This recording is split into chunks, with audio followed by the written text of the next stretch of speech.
भारतीय टेलीविजन में पहली बार आपके लिए एक ऐसा शो हम लाए हैं जिसमें आपको प्रॉपर्टी के बारे में सारी जानकारी एक जगह मिलेगी। स्वागत है प्रॉपर्टी इंडिया में। नमस्कार, मैं हूं अंजलि इस्टवाल। नमस्कार, मैं हूं आशुतोष शर्मा। और प्रॉपर्टी के बारे में यदि आप और जानकारी चाहते हैं तो वो आप हमारी वेबसाइट ndtv.com/property पर जाकर ले सकते हैं। इसके अलावा कानूनी, आर्थिक और टैक्स मामलों के जानकार और उद्योग के विशेषज्ञों की भी राय चाहते हैं तो वो भी आप हमारी वेबसाइट से ले सकते हैं। 24 शहरों के प्रॉपर्टी बाजार एक्सपर्ट्स की नजर में कैसे हैं, यहाँ आपको पता चलेगा।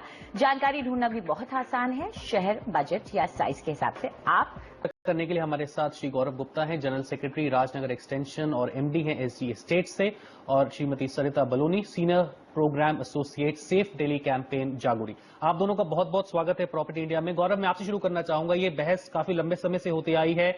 दिल्ली एनसीआर का इलाका बढ़ता गया है।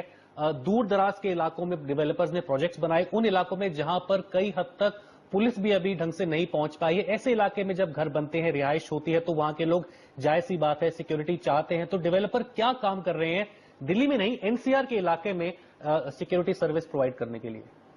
देखिए, अगर हम दिल्ली एनसीआर की बात करते हैं, आपने बिल्कुल ठीक कहा। गाजियाबाद, गुड़गांव, फरीदाबाद, नोएडा में काफी नए मकान बने हैं। वहां पे काफी ज्यादा पॉपुलेशन माइग्रेट हुई है दिल्ली से, बाकी और शहरों से।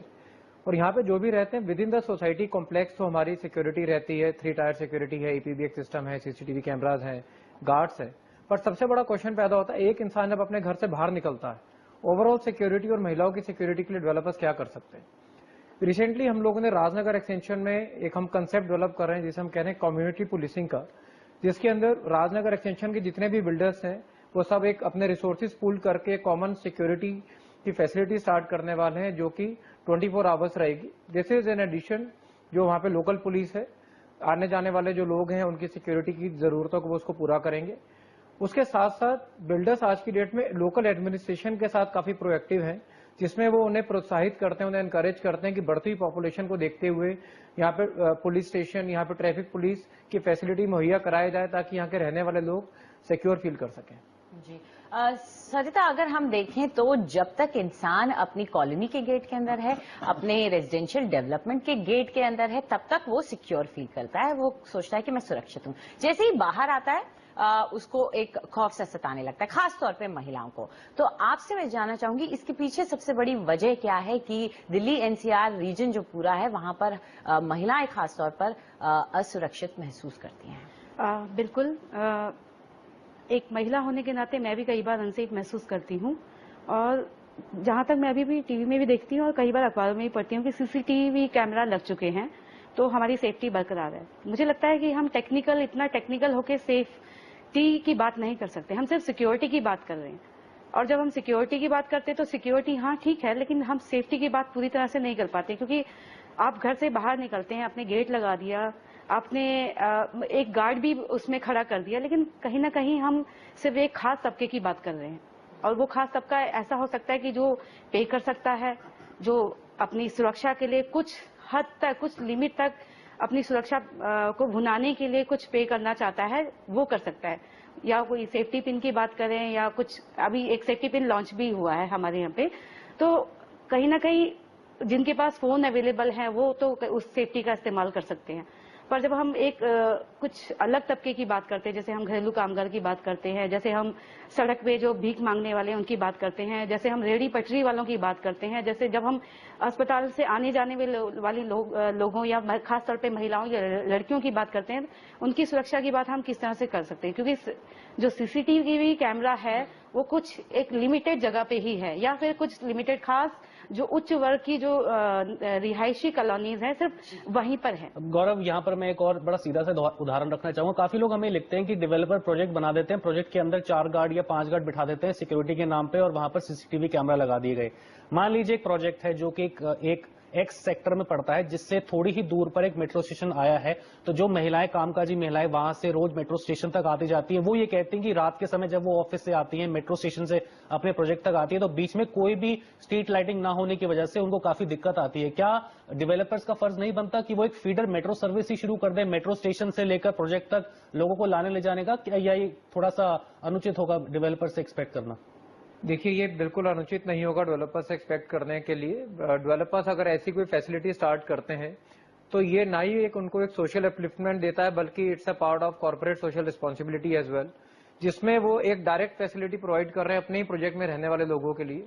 मेरा मानना ये है कि शायद एक डेवलपर ये सुविधा अपने लेवल से प्रोवाइड नहीं कर सकता, बट अगर उस एरिया के अंदर 8 से 10 प्रोजेक्ट हैं तो सभी लोग सामूहिक तरीके से इस काम को इम्प्लीमेंट कर सकते हैं।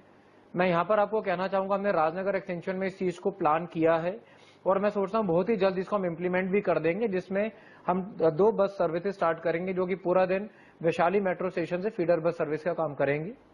गौरव, यहाँ पे मैं आपसे एक आखिरी सवाल पूछना चाहूंगी, वो ये है कि अक्सर हमने देखा है कि पुलिस स्टेशंस की कमी बहुत ज्यादा है, खास तौर पे नए जो जगह आई हैं उनके। तो किस तरह का आपका एक्सपीरियंस रहा है इसको लेकर, और आप क्या एक्सपेक्ट करते हैं इस मामले में राज्य की तरफ से? देखिए, पुलिस स्टेशन एस्टेब्लिश करना एक एडमिनिस्ट्रेटिव काम है जिसका अपना एक प्रोसीजर है, और मैं आपकी इस बात से बिल्कुल एग्री करता हूं कि नई कॉलोनीज जहाँ पे न्यू डेवलपमेंट्स आती हैं वहां पे शुरू में पुलिस स्टेशन नहीं होते हैं। जो एग्जिस्टिंग पुलिस स्टेशन हैं उन्हीं से उनको फीडर किया जाता है, उन्हीं से उन एरियाज को अटैच किया जाता है। यहाँ पर हमारी एक नैतिक जिम्मेदारी ये बनती है कि प्रोजेक्ट के डेवलपमेंट के साथ साथ हम एडमिनिस्ट्रेशन के साथ फॉलोअप करें कि by the time the projects are ready यहाँ पे एक पुलिस चौकी या पुलिस स्टेशन डेवलप कर दिया जाए, ताकि रहने वाले लोगों को यहाँ पे तकलीफ ना हो। बाकी जो सरिता जी ने कहा उसमें मैं एक ऐड करना चाहूंगा कि उसका बेस्ट तरीका यही है that our women should be ready for self defence. उनको सेल्फ डिफेंस मैकेनिज्म्स लर्न करने चाहिए, और कम्युनिटी पुलिसिंग का जिस हिसाब से एक आप लोगों के बीच में एक एनवायरनमेंट जागरूकता बढ़ रही है, वैसे ही आने वाले समय में वुमेन के क्राइम कम ही होंगे, बढ़ेंगे नहीं। जी, हमारा तो यही मानना है और हमारी तो यही सोच है कि इस प्रकार के इनिशिएटिव डेवलपर भी लेते रहे, सामाजिक तौर पे एडमिनिस्ट्रेशन भी लेता रहे और महिलाएं भी जागरूक हों, ताकि इस प्रकार के हादसे ना हो और सिक्योरिटी सबके लिए एक इम्पोर्टेंट इशू बन के सामने। आप दोनों का बहुत बहुत धन्यवाद, आप इस चर्चा में हमारे साथ जुड़े और इस अहम विषय पे आपने अपनी राय रखी। तो फिलहाल वक्त है एक छोटे से ब्रेक का, लेकिन उसके बाद प्रॉपर्टी खरीदने और बेचने की आपकी सारी उलझनें हम सुलझाएंगे। साथ ही आपके सवालों के जवाब भी देंगे, बताएंगे कि कौन सी प्रॉपर्टी है सबसे हॉट, कही जाइएगा।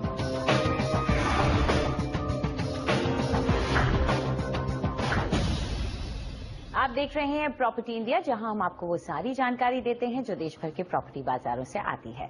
प्रॉपर्टी के बारे में अगर आपको और जानकारी चाहिए तो आप हमारी वेबसाइट ndtv.com/property पर जाकर ले सकते हैं। कानूनी, आर्थिक, टैक्स मामलों के जानकार और उद्योग के विशेषज्ञों की राय भी चाहते हैं तो वो भी आपको वहां मिल जाएगी। इसके अलावा 24 शहरों के प्रॉपर्टी बाजार एक्सपर्ट्स की नजर में कैसे है, यहाँ आपको पता चलता है। जानकारी ढूंढना भी बेहद आसान है।